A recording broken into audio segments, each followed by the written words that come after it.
Welcome to the Cowboy podcast, where talk is all about the West. This episode is brought to you by White Stallion Ranch and produced by Cowboy Spirit USA. Hey, have you ever seen the Western film Ride Lonesome, starring the great Randolph Scott? It's a classic for many reasons.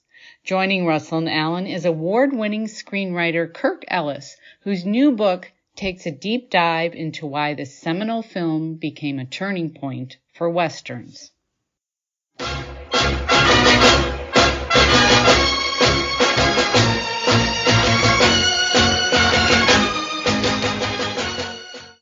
Hey, morning, Alan. I'm sitting in the beautiful Coeur d'Alene resort, spa and golf resort or something like that, and looking at the Coeur d'Alene Lake, the Dude Ranchers, I should know this, 96th or 97th conference. We're one of the oldest tourism trade groups in existence. And but we're not talking about that, really. I kind of snuck that in. We're really talking Westerns today. And do you have a favorite Western movie or maybe even actor or both? Well, the only one that comes to mind is I was quite young, maybe 6, and the movie industry shot a film near the Lazy Bee where I was raised, and so it was a point of interest, of course. So my mother took us out there, and the only thing much that I remember is the star was Alan Ladd, and Mona Freeman was the female star, and so we watched them shoot, I don't know, 1 scene, 2 scenes, but that was really an eye-opener for a little ranch boy. Well, of course, I grew up around High Chaparral being filmed, and I was 6 through, whatever, 10 or 12, and I learned pretty early on, unless you're enamored with the stars, it's pretty dull. It's shot out of sequence, and it moves slower than slow.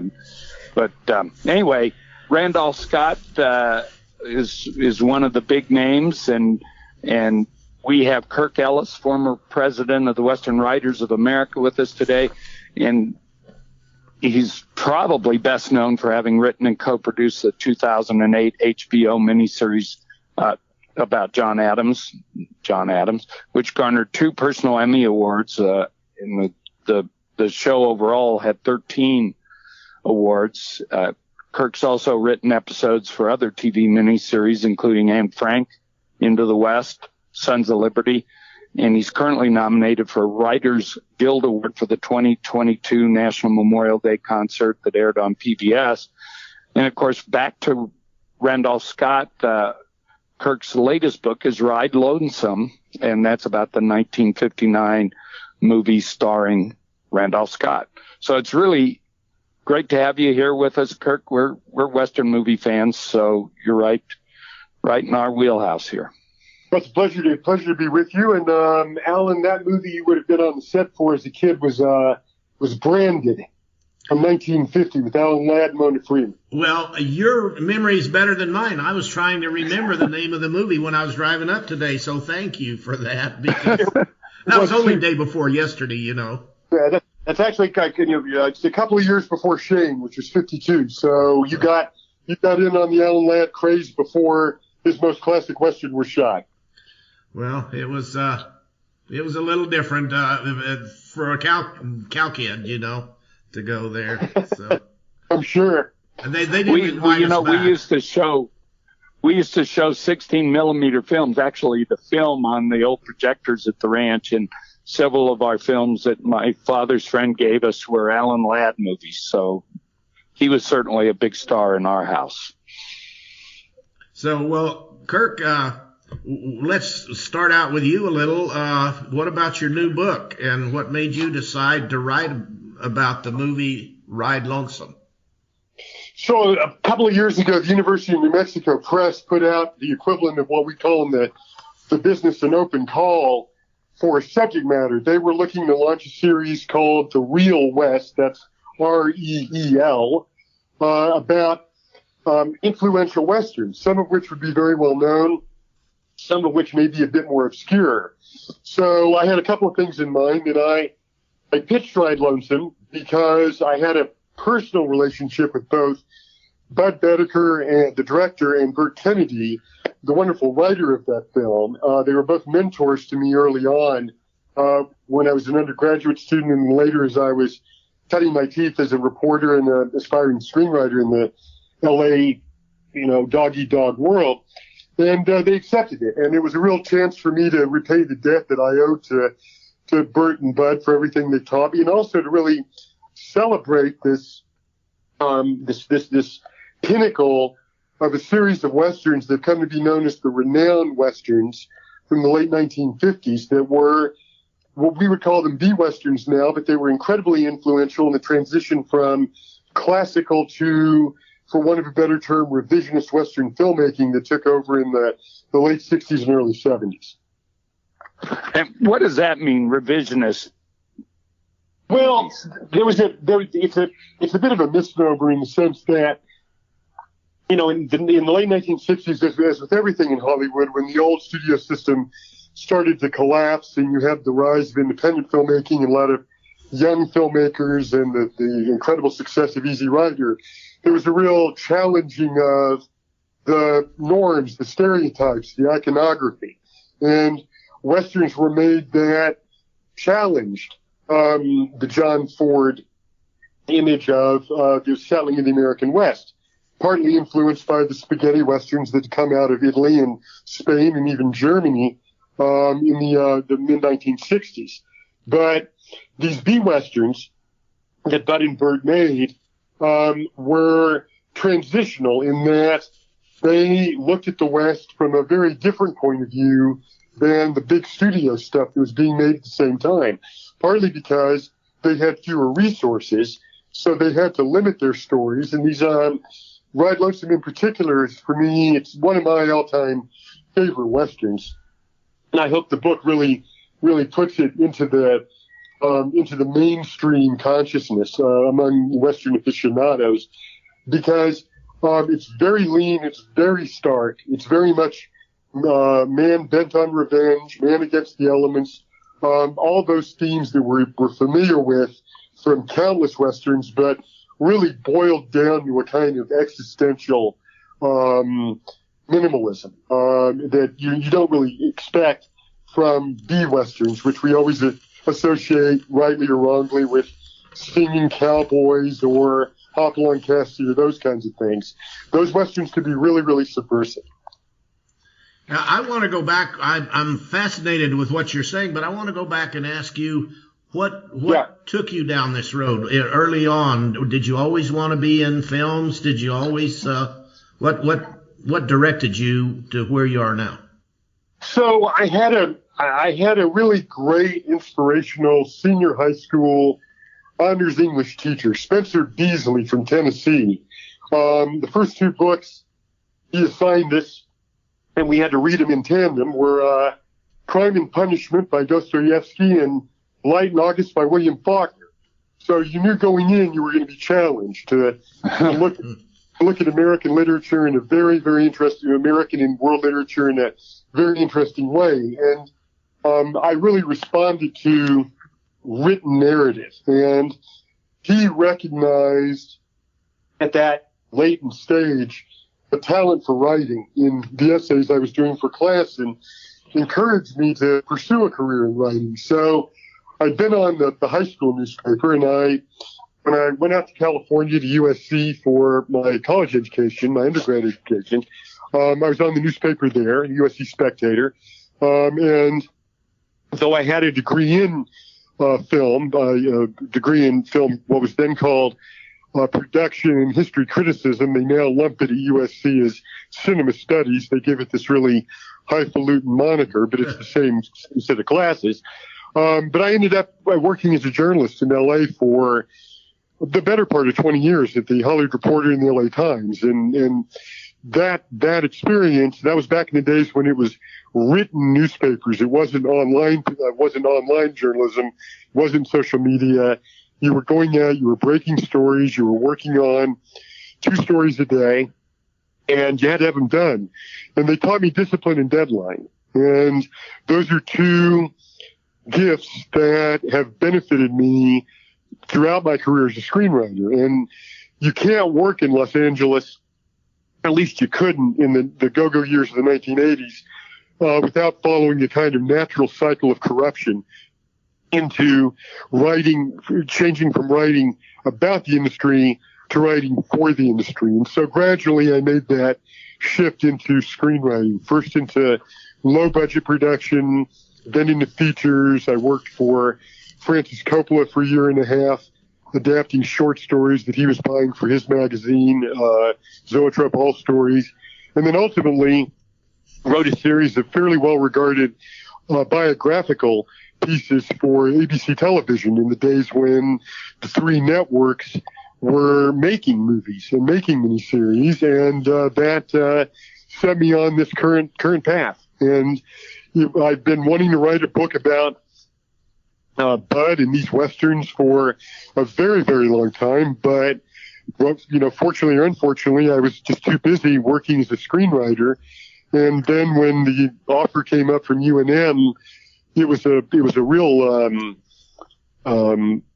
shot in the arm, because you work as a screenwriter for 20, 30 years, and it can get soul destroying. You've got a lot of people weighing in on your stuff. The script changes over the course of production, but writing a book is something you really have charge. You really are in charge of it from beginning to end. And the COVID pandemic allowed me the time, because things were shut down, to really devote to the research and writing of the book. And so that enabled me to finally realize this dream of paying honor to these two amazing talents, Bud and Bert.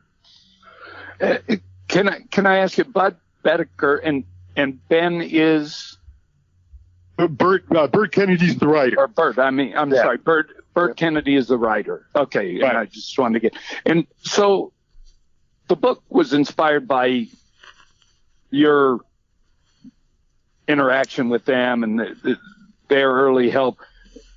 How do you feel about Randolph Scott as one of the big names in that B list of actors that anybody with a little bit of history has heard, the Autreys and the Rogers and on and on?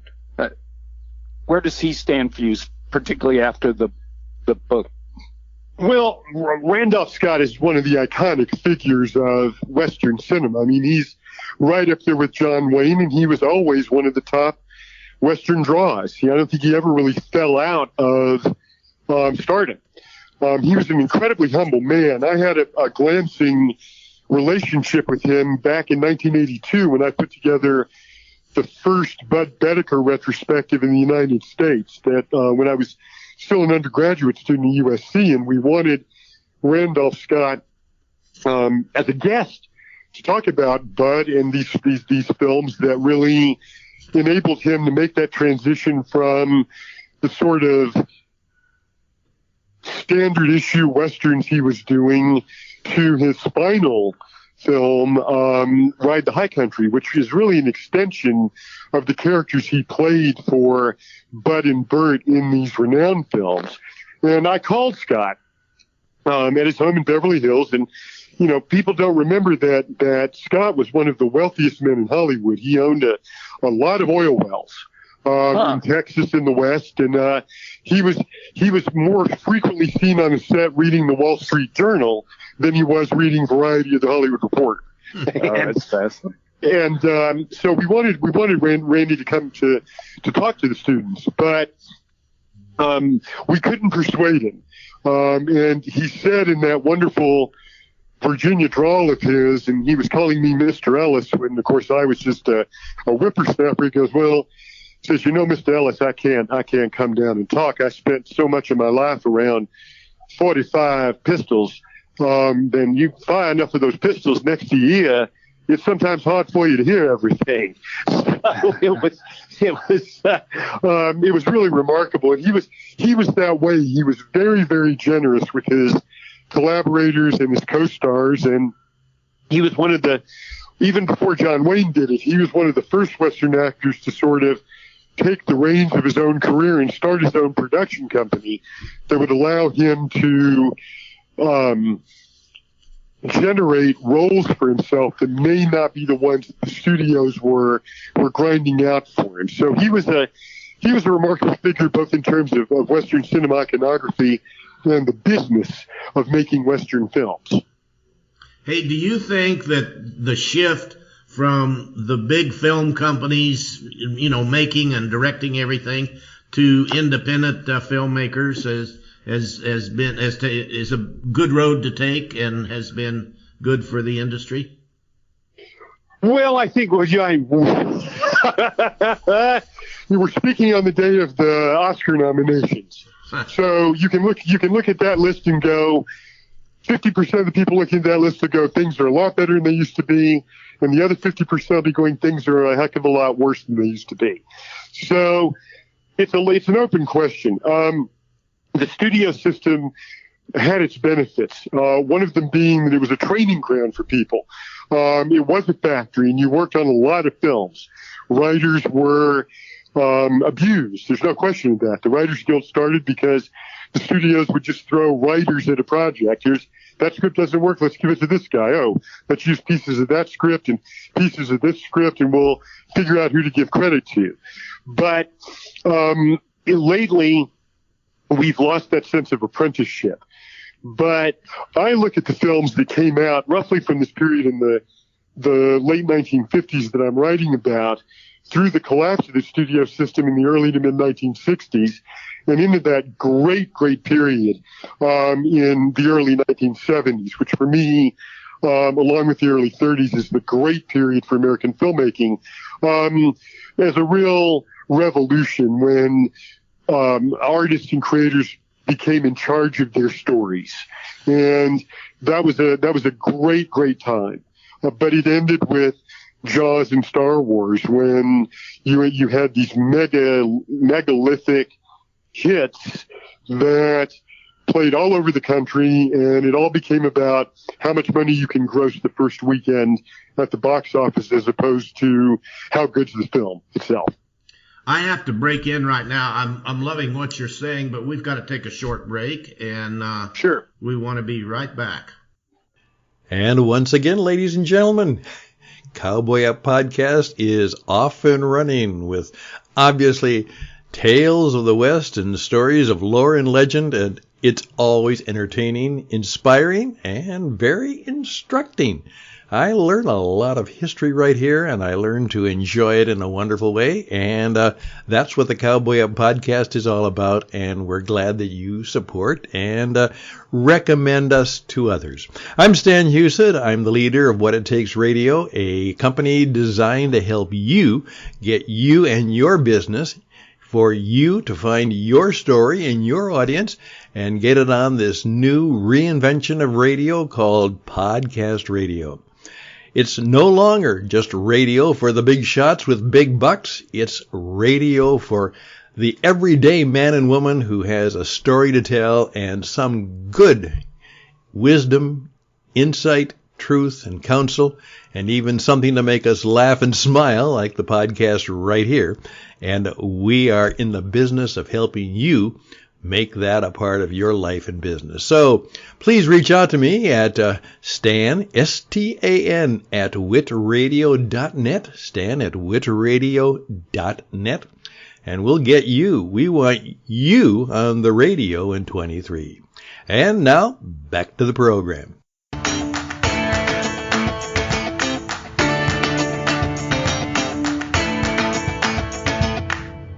Well, Kirk, at the end of last year, you were in France for the filming of a new movie about Benjamin Franklin.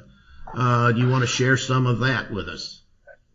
Sure. It was an 8-part miniseries for Apple Television about Benjamin Franklin's years in France during the American Revolution, when he, against great odds, persuaded the French government to provide us with a ton of money, a ton of weapons, and a ton of men, without which we would not have been able to beat the British. And Michael Douglas is playing Benjamin Franklin. We were there. We were in France. I'm the executive producer and co-writer of the film with another Santa Fe writer, Howard Corder. And we were shooting in France. I was living there for the better part of a year. The shooting occupied 123 days over 7 months, largely on actual locations, chateaus, places Franklin actually visited. We were working in the Hall of Mirrors and various chambers of the Palace of Versailles. It was a really remarkable time with a fantastic crew led by Tim Van Patten, who was the house director on The Sopranos, Boardwalk Empire, and the recent Perry Mason reboot. And we're hoping that we'll be on the air on Apple Television sometime in the late fall of this year or perhaps the early spring of 2024. How do you differentiate between ones that are headed for the box office and then ones that are headed for television? Does somebody make that decision, or does No, going in, but I mean, to be honest with you guys, I mean, if you're really in our industry template today, if you're dealing with stories about character and certainly historical dramas, you're going to make those for streaming or high-end cable like HBO or Showtime, because there's no appetite in the theatrical marketplace for those kinds of shows where they need to guarantee a massive box office even before a script is written. Does that mean that the end of box office is in sight? I mean, are they still going to make movies for the box office, or more and more? Well, I think that those kinds of films that are doing well at the box office, like the Marvel superhero films, are going to continue to get made. But if you look at, since we're talking about Westerns, one of the best nonfiction books to come out in recent years was David Grand's book about the Osage conspiracy, Killers of the Flower Moon. And Martin Scorsese is making that movie. He has made the film. It's now in the final stages of post-production with Leonard DiCaprio and Lily Gladstone and Robert De Niro, made for Netflix, not for theaters. It'll debut in theaters as a sort of de facto theatrical release to qualify it for Oscars down the road, but it'll be on, and I said Netflix, that's a mistake. I'm sorry. It's on Apple. It's on the same network as our Franklin show. So that gives you a sense of where the industry is moving.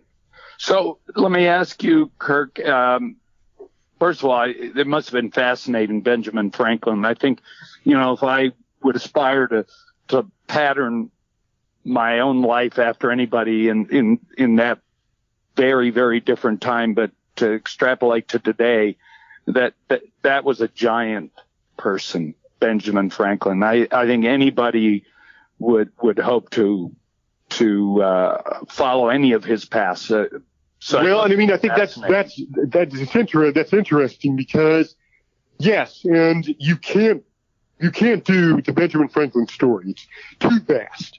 So we deliberately chose, based on this wonderful book that was a finalist for the Pulitzer Prize for history, A Great Improvisation by Stacy Schiff, we're focused exclusively on that 8-year period when Franklin was in France, right, on America's first and greatest diplomatic mission. That's the story we're telling. And these are the kinds of lessons I learned from somebody like Burt Kennedy, whose scripts were a real marvel of economy.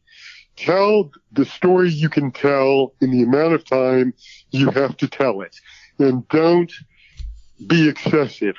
Just boil everything down to what is essential in storytelling, and that's the story that people will get behind. Yeah, I saw Spielberg once interviewed, and he said that Star Wars creator George Lucas, Lucas told him, evaluate every single solitary second of your films, and I always thought that was an interesting. But I want to ask you, and then we're going to circle back. But sure, you said that if you ask the Oscar nominees what they think of the way it is today, half would say worse, half would say better. What do you say? Well, let me answer that. Let me answer that obliquely. I'm grateful that the opportunities that have opened up to me recently have been in the fields of publishing and television. Right. Okay. The kinds of stories that some of us tell are simply not stories you walk into a studio or even a commercial network and go, I've got the next Game of Thrones, or I've got the next, fill in the blank. Sure. When you're working in a more specialized field, television, I think, has really taken over those kinds of narratives. And I don't think we will see their likes again on the big screen. I really don't. Mm-hmm. So your screenplay, John Adams, starred Paul Giamatti and Laura Linney. And was that something you pitched? Or did you get brought in to do that? No, there was a book by David McCullough that had been previously optioned by Ridley Scott. I know the book. And the film had not been made. And then Tom Hanks's company, Playtone, picked up the option. And I had worked with Tom and his group of executives on a potential project about Pleads at West Point as a weekly series that did not come to fruition. But we established a good working relationship, and Tom is a wonderful armchair historian, and maybe more than armchair historian. He really takes history very, very seriously, as you know from his production of things like Band of Brothers in the Pacific, right, and The New Masters of the Air, another Apple show. And so when the time came to develop John Adams, I got the call, and that was 6 years of my life. I might add that seems to be an average, because Franklin will also occupy 6 years of my writing life. From the time I was first brought aboard the project until it's on Apple will be 6 years. Well, in following that up, what's your next 6 years? Can you predict that? Where are you aiming? No, I'm only at this point. I'm only looking for my next 6 minutes, or my next 6 hours, okay, or my next 6 days. All right. Well, let's, before we sort of circle back to your beginnings because I want to finish up with Bud and Bert, but you have been nominated for the Writers Guild Award 2022 National Memorial Day Concert. It was a tribute to General Colin Powell, I understand. Tell us about that. Sure. Well, the Memorial Day Concert's been going on now for over 30 years, and it had a staff of writers that changed over a few years ago, and it's sort of out of the blue. I got a call from my management company saying, "Do you know the National Memorial Day Concert?" I said, "Sure, I watch it not every year, but I watch it, from time to time, and it's always quite moving."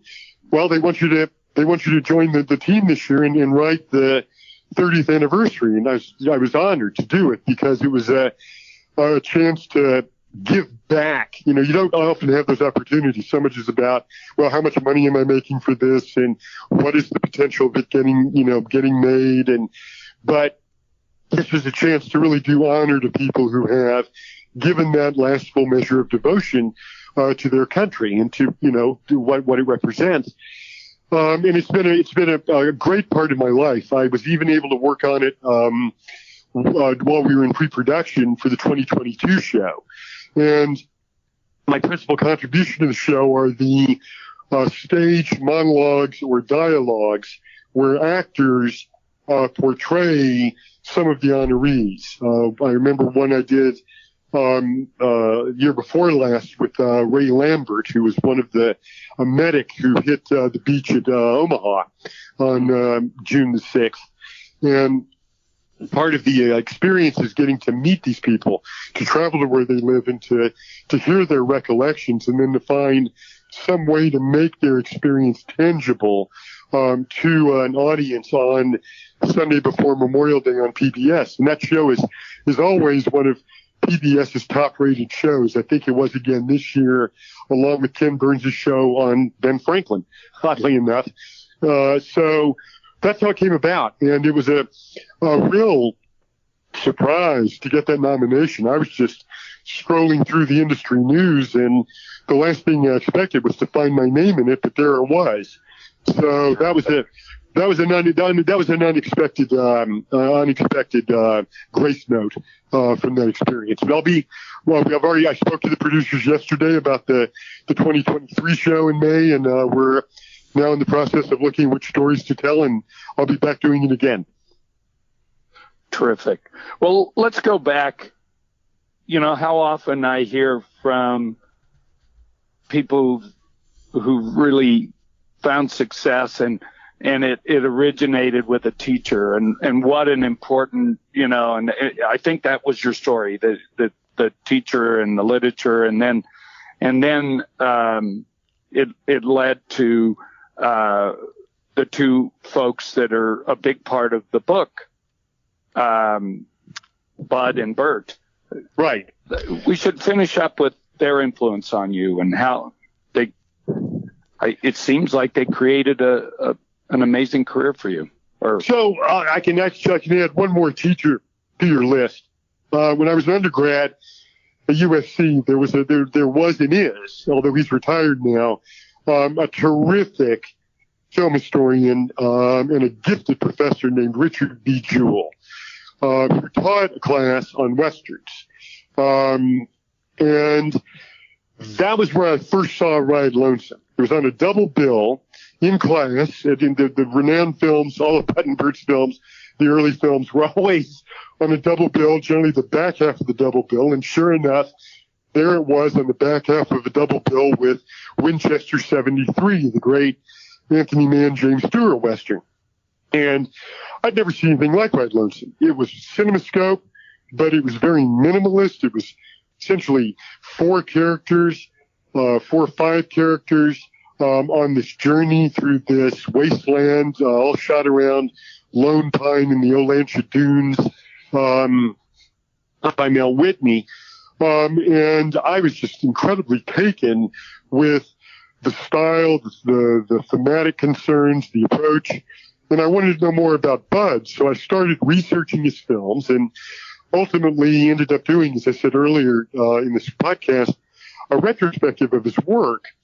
And Bud when I knew him, was still full of vim and vinegar. He was an ex-football player turned temporary bullfighter in Mexico, who came to Hollywood as the technical advisor for Blood and Sand, the bullfighting drama with Tyrone Power. And he parlayed that into a career first as an assistant director and then a director, working in low budget films at Columbia, then ultimately getting a contract at Universal where he made 9 films in 2 years, if you can imagine that. And then this series of Westerns that started in 1956 with 7 Men from Now, with Randolph Scott and Lee Marvin, truly one of Lee Marvin's great early villain roles. And that was written by Burt Kennedy, who was a young screenwriter, and that was one of his first produced screenplays. And together, they worked throughout the late 1950s on a series of films. Burt wrote 4 of them, and they are the four best of what are now known as the Renown series. Renown coming from Randolph Scott and Harry Joe Brown, his producing partner, Renown. And Ride Lonesome for me represents the peak of their creative partnership. They were really, both of them did great work individually, but they were never as good as they were together. And they taught me different things. Bud was full of wonderful Hollywood stories. He was, although he hated to be called this, he was very macho. There was very little air in the room for anybody else when he was there, but what amazing stories he could tell and what incredible presence. There are very few people. I think I even say this in the book. He has a career as a journalist and as a screenwriter and producer. You start to learn that people in Hollywood are actually smaller than life. And I mean that literally. They're shorter. than you think they are. But Bud was one of the rare people who you could call larger than life. He really, really was. And our relationship extended beyond my academic career and into my journalism career and into my production career when I helped him as a creative associate and ultimately associate producer try to get one last film of his off the ground, a movie called A Horse for Mr. Barnum, which was a wonderful script about three cowboys who were sent by P.T. Barnum at the turn of the 20th century to Spain to round up Spanish and Portuguese Lusitano horses for Barnum's circus. Complications ensue. And so they both taught me a lot about artistic integrity. But it was Burt who I became closest to. I think because he was a writer, he was more easygoing, he was more selfless than Bud, and we spent a lot of time together talking about Bud. Sure. So, I think the thing that I learned most from Burt, to whom the book is partly dedicated, is this idea that you always had to stick by your guns. One of Burt's best lines when he was dealing with producers was, put gas in the plane and I'll fly it. Because what everybody wanted to do then, when he was coming up through the business in the 40s and 50s, and when I was coming up through the business, and I'm still coming up through the business, no matter how many shows I've done, you're always asked to do free work. Well, what would you do? How about this? How about that? What do you think of this? It's like, guys, pay me the money and I'll do it. But I'm not going to give you ideas for free. And I think I really did learn that from Burt. It's the single best piece of advice I ever got. Put gas in the plane and I'll fly it. Hey, well, listen, we're coming toward the end, but our readers would want, or our listeners, would want to hear from you maybe your choice of or a couple of choices of the best Westerns ever made. Because we've talked about 100 in this broadcast, and I want to hear you lay on one or two of the very best. Those are always tricky because your tastes change over time. So clearly, I wrote a book about what I consider one of them. That's Ride Lonesome. And I would say to people, if you're looking at that series of films, Ride Lonesome is the one to look at, and also 7 Men from Now. I think is a great Western. I certainly think that The Wild Bunch is a great Western. I certainly think that Treasure of the Sierra Madre, which may not be something people normally think of, is a great Western, and it is actually a perfect film as well. Going further back into film history, 1928, silent film with Lillian Gish called The Wind, about a mail-order bride brought to this horrific desert landscape who goes quietly crazy, based on an anonymous memoir by a frontier wife. And that's been recently restored by Turner Classic Movies, is a marvelous, marvelous Western. If I had to pick a John Ford Western, and that's a whole nother subject with me, because I go back and forth on Ford and his influence on the Western and whether it was positive or negative. But of all of his Westerns, I think the one that holds up the best is Fort Apache, with Henry Fonda and John Wayne, which is set in Monument Valley, but is a loose adaptation of the Custer story. Well, that's wonderful. Especially for me, I'm gonna I've seen about 3 of those that you talked about, but I'm gonna re-up on those just because you make them sound so inviting. That's my job. Well, you're going to be in Tucson March 4th at the Festival of Books. Yeah, yes. Festival of Books. Yes. One of the terrific book festivals in America, the Tucson Book Festival, and you're going to be talking about Ride Lonesome. I am, and I've been a moderator there for any number of years. And in addition to promoting my own work, I'll also be interviewing Clea Newman about her father's recently published autobiography, Paul Newman's book. Yes. So that's going to be terrific. I'm pretty sure Alan and I are going to want to come torture you somewhere along the line there, because of course you're in our country. Yeah, That's right. Well, you have to be quick, because the book festival and the Writers Guild Awards are the same weekend. So I skedaddle after my panel on Saturday and head back to Los Angeles for the awards. That's terrific. I'm looking forward to it. I found out just this morning where my parking spot is for that, and that's important because so many people come. Parking is maybe more important than you might imagine. Oh, no, I've been there. I have not received my email yet, so I will have to check now. Well, look forward to seeing you there. Well, I know both of us will be there. Yeah. Terrific. I look forward to seeing you guys in the flesh. Well, thank you, Kirk. This has been terrific, and I have not seen the film, so I really look forward to seeing Ride Lonesome. So thank you for everything. Thank you so much for the time, and be well. You too. Bye-bye. Bye.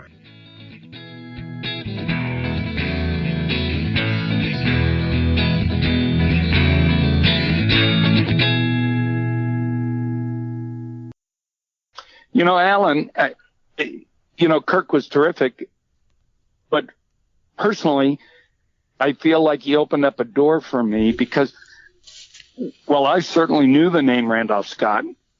There's even that song that's got all those, I can't remember who does it, but it's got all the B-movie guys, the Roy Rogers, Gene Autry's, Hopalong, et cetera, et cetera.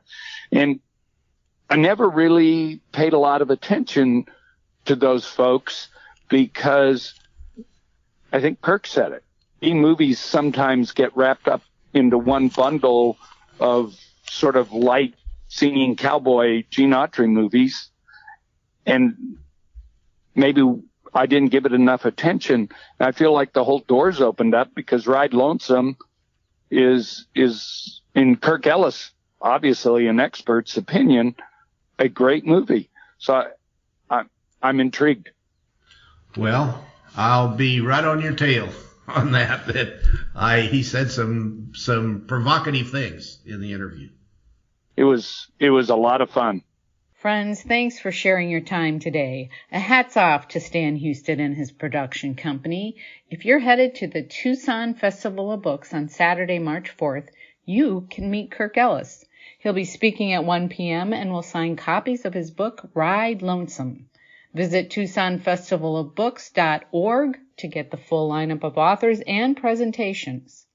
Be sure to join us next week for more interesting talk about the West. Until then, I'm Lynn Weezy Sneed, reminding you to stand tall and ride safe.